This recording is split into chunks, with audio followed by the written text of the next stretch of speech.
আজি আমি ভাৰতীয় গণনাট্য সংঘই ইয়াৰ আজি সুনিৰ্দিষ্ট দুটা বিষয় আমি উল্লেখ কৰিব খুজিছো। মুখ্যমন্ত্ৰীয়ে যোৱা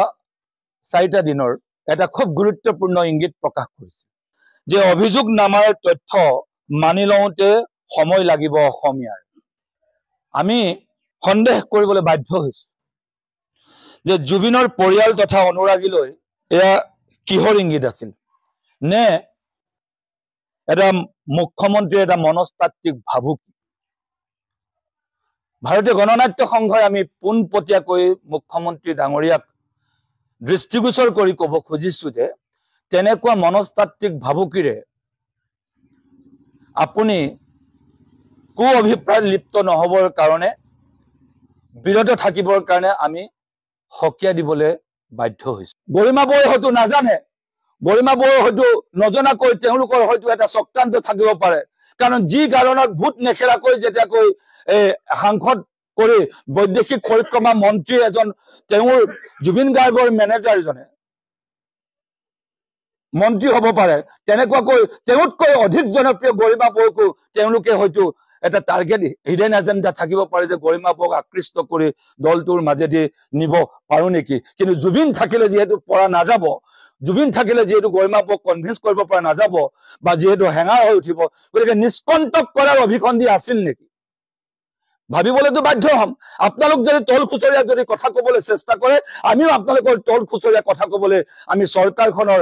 পোনপটীয়াকৈ মুখ্যমন্ত্ৰী হিমন্ত বিশ্ব শৰ্মা পবিত্ৰ মাৰ্ঘেৰিটাক আমি ক'বলৈ বাধ্য হম। এতিয়ালৈকে কোৱা নাই, এতিয়ালৈকে আমি এই অভিযোগ তোলা নাই, কিন্তু যদি আপোনালোকে বেকফুটত নাযায়, এনেকুৱা চৰিত্ৰ হননৰ দৰে নিকৃষ্ট কাৰ্যকলাপত লিপ্ত হৈ গোটেই মানে অসমীয়া জাতীয় আবেগক বানচাল কৰাৰ ৰাজনীতিত যিটো ধৰণে আপোনাক লিপ্ত হবলৈ গৈছে, সেই কথাটোত আপোনালোক যদি বেকফুটলৈ যদি নাযায়, তেতিয়া আমি কিন্তু ফ্ৰণ্ট ফুটত গৈ আপোনালোকক পোনপটে আমি আঙুলি দেখাবলৈ বাধ্য হম। কিয়নো আমাৰ কোনজন মানুহে গৰিমা বৌয়ে অভিযোগ দিছিল নে, গোচৰ তৰিছিল নে, শ্যামকানু মহন্তৰ সিদ্ধাৰ্থৰ অৰ্থনৈতিক কেলেংকাৰী আমি অনুসন্ধান কৰিবৰ কাৰণে গোচৰ তৰিছিলো, নে কাৰোবাৰ চৰিত্ৰ হনন কৰিবৰ কাৰণে গোচৰ তৰিছিলো, নে কাৰোবাৰ ব্যক্তিগত জীৱনৰ মানে ন্যায় বিচাৰি পেলাই আমি গোচৰ তৰিছিলো। কোনো মানুহেওতো চৰিত্ৰ হননৰ, কাৰোবাৰ ব্যক্তিগত চৰিত্ৰ হননৰ কাৰণে, কাৰোবাৰ ব্যক্তিগত সম্পৰ্কৰ কথা উন্মোচিত কৰিবৰ কাৰণে, কাৰোবাৰ ধন টকা পইচা লেনা দেনাৰ অভিযোগৰ কাৰণে গোচৰ তৰা নাছিলে।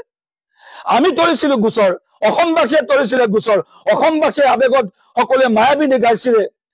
ধুমুহাৰ সতে মোৰ বহু যুগৰে নাচোন। এইটো ধুমুহা মানে কি, যিটো জ্যোতিপ্ৰসাদ আগৰৱালাই দুষ্কৃতিৰ লগত সংস্কৃতিৰ যিটো সংঘাত যুগ যুগে চলি আহিছে, সেইটোক প্ৰতীকী অৰ্থত তেওঁ ধুমুহা বুলি কৈছে। ধুমুহাৰ সতে মোৰ বহু যুগৰে নাচোন।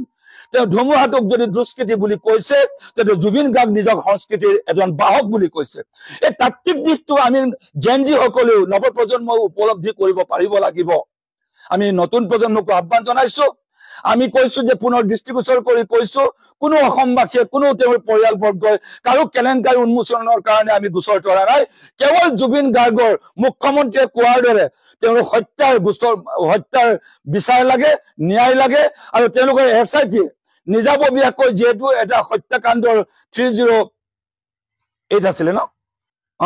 গতিকে পাছত যিটো সংযোজন কৰি SIT নিজে দায়বদ্ধতা স্বীকাৰ কৰিছে যে এইটো হত্যাকাণ্ড এটা সন্দেহজনক হত্যা, যি কাৰণে এটা গোচৰ সংযোজন কৰিছে।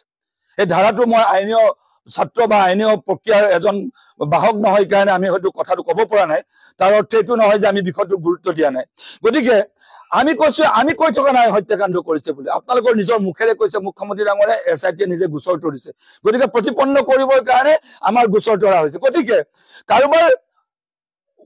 চৰিত্ৰ উন্মোচিত হল কাৰণে জুবিন গাৰ্গৰ চৰিত্ৰ উন্মোচন কৰি জনমানসত হেয় কৰি গোটেই মানুহৰ আসলে গোটেই জাতীয় আন্দোলনটোক, জাতীয় আবেগটোক, জাতীয় দলটোক, জাতীয় জাগৰণটোক আপোনাক স্থিমিত কৰাৰ যি কু অভিপ্ৰায় লিপ্ত হৈছে হিমন্ত বিশ্ব শৰ্মা ডাঙৰীয়া আৰু পবিত্ৰ মাৰ্ঘেৰিটা ডাঙৰীয়া, আপোনালোক দুইজনকে আমি সকীয়াই দিছো এই মঞ্চৰ পৰা। এইটো কেতিয়াও আমি হবলৈ নিদিওঁ। আৰু যদি আপোনালোকে যদি সেই কুচক্ৰান্ত লিপ্ত হয়, তেতিয়াহ'লে আজি আমি যিটো এতিয়ালৈকে আমি অভিযোগ তোলা নাই, আমি সন্দেহে প্ৰকাশ কৰিছো, আমি ক'বলৈ বাধ্য হম বুলি কৈছো, আৰু আমি ফ্ৰণ্ট লাইনত থাকি আমি ক'বলৈ বাধ্য হম, আৰু ইয়াক আমি সৰ্বত্ৰে আমি ইমূৰৰ পৰা সিমূৰলৈ এটা জোৱাৰ সৃষ্টি কৰিম। হেশটেগ জুবিন জাষ্টিস ফৰ জুবিন গাৰ্গ যিমান এতিয়া জৰুৰী তেওঁলোকে এইটো 3 মিলিয়ন 5 মিলিয়ন 10 মিলিয়ন হোৱাৰ পাছতো আমি ন্যায় পাম নে নাপাম এইটো সন্দেহৰ আৱৰ্তলৈ গুচি গৈছে গতিকে সদা সজাগ হ'বৰ কাৰণে আহ্বান জনাইছো ভাৰতীয় গণনাট্য সংঘৰ তৰফৰ পৰা কাৰণ একবাৰ যদি ইমান ডিজিটেলি ইমান বিগ কেম্পেইনকো যদি প্ৰশমিত কৰিব পাৰে বিজেপি চৰকাৰে যদি ইমান জাতীয় জাগৰণকো যদি স্থিমিত কৰিব পাৰে বিজেপি চৰকাৰে তেতিয়াহ'লে ফেসিষ্ট যিটো আক্ৰমণ জনগণৰ ওপৰত হ'ব কাৰণ ভাৰতীয় গণনাট্য সংঘ সাম্প্ৰদায়িকতা বিৰোধী ফেসিষ্ট বিৰোধী ধনতন্ত্ৰবাদৰ বিৰোধী যি ধনতন্ত্ৰবাদী ভোগবাদী সংস্কৃতিয়ে নিষেধ কৰিলে জুবিন গাৰ্গক সেই সিস্টেমটোৰ বিৰুদ্ধে আমি সকলোৱে ঐক্যবদ্ধভাৱে মাত মতাৰ সময় আমি কৈছো যে বহুটা বিভক্ত হৈ যুঁজিলে নহব বিক্ষিপ্তভাৱে হেশটেগ আপুনি 10 মিলিয়ন কৰক ইয়াৰ পৰা আমি ফলাফল নাপাম যদি আমি 10 মিলিয়ন মানুহ ঐক্যবদ্ধভাৱে ৰাজধানী অথবা ঐক্যবদ্ধভাৱে আমি যদি জোৱাৰ নুতুলো তেতিয়াহ'লে এইখন চৰকাৰে যিটো ষ্ট্ৰেটেজি ঠিক কৰিছে যিটো কথা আমি কোৱা কথা নহয় তেওঁলোকৰ বিজেপিৰ এজন আইনী উপদেষ্টাই সন্দেহ প্ৰকাশ কৰি সামাজিক মাধ্যম অথবা প্ৰেছ ষ্টেটমেন্ট দিছে গতিকে এই সন্দেহ আমাৰ ঘনীভূত হৈছে আমাৰ ভয় হৈছে শংকিত হৈছো আমি দিন পল সকলো সময়তে আমি অহৰহ এটা যন্ত্ৰণাত কটাইছো অসমীয়া জাতি গৰিমা বৰ কথা নকওঁহে কিন্তু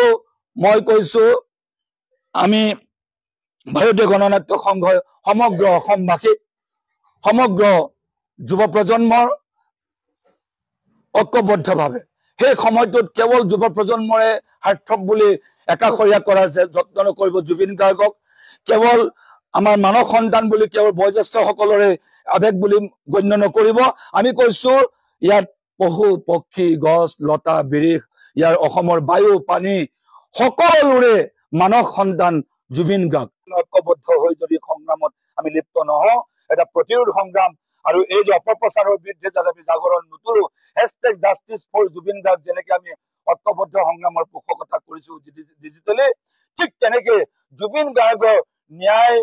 দিব নোৱাৰা অপাৰগতা প্ৰকাশ কৰা নিজৰ চৰকাৰৰ দুষ্কাৰ্য উন্মোচিত হোৱাৰ ভয়ত জুবিন গাৰ্গক জনমানসত হেয় কৰাৰ যিটো কু অভিপ্ৰায় ৰাষ্ট্ৰীয় আৰু ৰাজ্যিক সন্মিলিতভাৱে চৰকাৰখনে যি প্ৰপাগাণ্ডাত লিপ্ত হৈছে যি ষ্ট্ৰেটেজি নিৰ্ণয় কৰিছে সেইটো আমি বানচাল কৰিব নোৱাৰিলে জাতিটোৱে আৰু কোনোদিন ঠন ধৰিব নোৱাৰিম জুবিন গাৰ্গে বাৰে বাৰে জুবিন গাৰ্গৰ আদৰ্শই আমাক বাৰে বাৰে এই কথাকে সোঁৱৰাইছে গতিকে আজি আমি আন্তৰিকতাৰে অতি সহৃদয়ৰে আমি জুবিন গাৰ্গৰ সুযোগ্য পত্নী গৰিমা বৰ জন্মদিনৰ শুভেচ্ছাও আমি ভাৰতীয় গণনাট্য সংঘৰ তৰফৰ পৰা প্ৰদান কৰিছো আনুষ্ঠানিকভাৱে আমি তাৰ কাৰণে এখন বেনাৰেতো তেখেতৰ জন্মদিনৰ শুভেচ্ছা প্ৰকাশ কৰি আমি আজি সংবাদ মাধ্যমৰ সন্মুখত আমি সবিস্তাৰে আমি মুকলি কৰিছো গতিকে গৰিমা বৌ আমি অভিধা দিছো সাহসী গৰিমা গতিকে সাহসী গৰিমাই জুবিন গাৰ্গৰ প্ৰসংগত কোনো কথাতে যাতে সাহস হেৰুৱাই নেপেলায় বিচলিত যাতে নহয় আপোনাক ডিমৰালাইজ কৰাৰ বিভিন্ন অহৰহ চেষ্টা চলাব এইখন চৰকাৰে আপুনি কেৱল ৰাইজৰ লগত থাকক ৰাইজ আপোনাৰ লগত আছে আৰু আপোনাক একো কৰিব নোৱাৰে আমি সকলো দিশ আমি নিৰীক্ষণ কৰিছো আমি জপিয়াই পৰা নাই আমি তেওঁলোকে কোৱাৰ দৰে আমি চলচাই কঠীয়া পাৰি থকা নাই এমাহ দিন পাৰ হৈ যোৱাৰ পাছত আমাৰ স্থিতি ঘোষণা কৰিছো কিয়নো আমি চাইছো আইনৰ ওপৰত আস্থা আছে বুলি কৈ আছো ন্যায়ৰ প্ৰতি আস্থা আছে বুলি কৈ আছো কিন্তু ন্যায়ৰ ওপৰত কৈ আছে মুখ্যমন্ত্ৰীয়ে বক্তব্য ন্যায়ৰ ওপৰত কৈ আছে আমি ন্যায় দিলোৱে গ্ৰেপ্তাৰ কৰিলোৱে সেইখিনি মানুহ ধৰি আনিলোৱে গতিকে সন্দেহ উপজিছে এছআইটিৰ ওপৰত তেখেত মাত মাতিছে এছআইটিৰ বক্তব্য মুখ্যমন্ত্ৰীয়ে নিজে দায়িত্ব লৈছে গতিকে মুখ্যমন্ত্ৰীক আমি ন্যায়াধীশ পাতি থোৱা নাই ন্যায়ালয়ৰ কথা ক'বৰ কাৰণে মুখ্যমন্ত্ৰীক ৰখা নাই গতিকে সেই কথাবিলাকৰ কাৰণে সন্দেহ উপজিছে আপুনি বিচলিত নহব গৰিমা বৌ ভাৰতীয় গণনাট্য সংঘও আপোনাৰ লগত আছে আপুনি জানিব যে ভাৰতীয় গণনাট্য সংঘ এটা চেলেপু সংগঠন নহয় সকলোকে কৈছো ভাৰতীয় গণনাট্য সংঘই তুলি ধৰা সকলো প্ৰশ্ন অধ্যয়ন আৰু গৱেষণাৰ মাজেদি ব্যাকট কৰে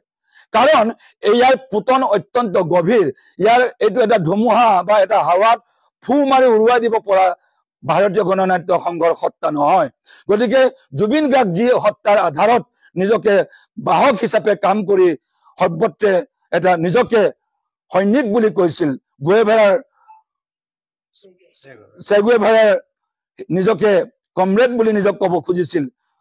বিষ্ণু ৰাভাৰ নিজৰ সতীৰ্থ বুলি কমৰেড বুলি ক'ব খুজিছিল ঠিক চেপলিনৰ দৰে তেওঁ কমিউনিষ্ট হৈ মৰাৰ কথা কোৱা জুবিন গাৰ্গক ৰাষ্ট্ৰই হত্যা কৰাৰ এনেকুৱা পূৰ্বৰ বহুত নজিৰ আছে গতিকে চৰকাৰখন উন্মোচিত হোৱাৰ ভয়ত